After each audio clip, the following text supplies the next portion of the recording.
The Filipino word salamat means thank you in English, which is the direct and most frequent translation.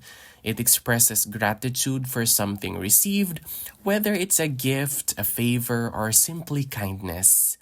While salamat is the standard term, there are some variations and related phrases you might encounter.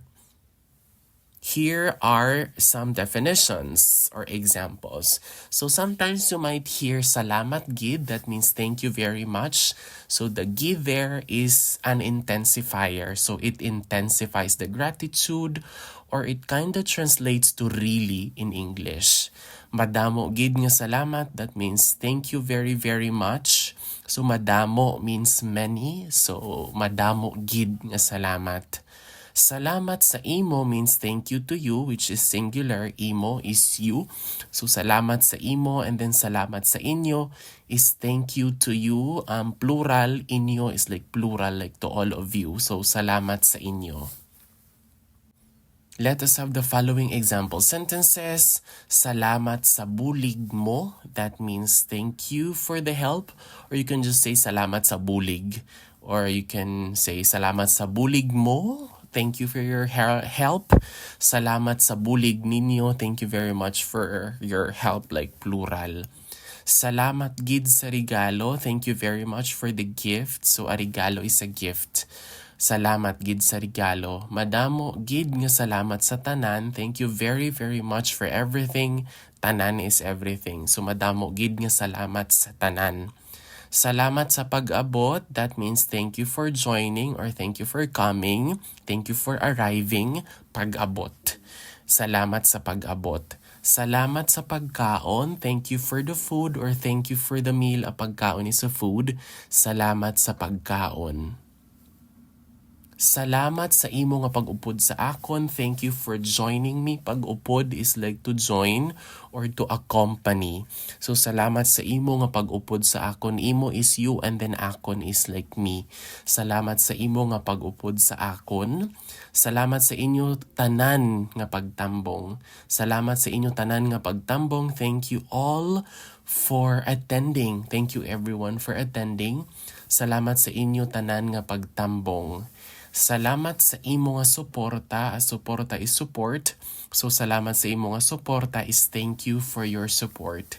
Salamat sa pag-intindi. So pag-intindi or intindi means understanding. So salamat sa pag-intindi.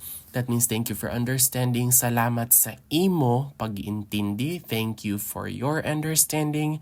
Salamat sa inyo pag-intindi. Thank you for your understanding, but it's plural. Imo is you, and then inyo is plural. Salamat sa pag-intindi. Salamat sa pag-ulikid. Thank you for caring. Pag-ulikid is caring. Salamat sa pag-ulikid. Salamat gid sa imo nga mga maayong buhat. Maayo means good, buhat are deeds. So thank you very much for your good deeds. Salamat gid sa imo nga mga maayong buhat. Salamat sa pagtudlo sa akon. Tudlo means to teach, and then akon is me. So salamat sa pagtudlo sa akon. Thank you for teaching me. Salamat sa pagpabatsyag sa akon nga espesyal. So pagpabatsyag is to feel, and then special is special. So thank you for making me feel special. Salamat sa pagpabatsyag sa akon nga espesyal. Salamat sa pagtatap sa akon. That means thank you for taking care of me. Tatap is like to take care, and then akon is me. And then yes, thank you for taking care of me. Salamat sa pagtatap sa akon. Salamat sa pagbisita. Thank you for visiting. Bisita or visit. That means visit. Yes, salamat sa pagbisita.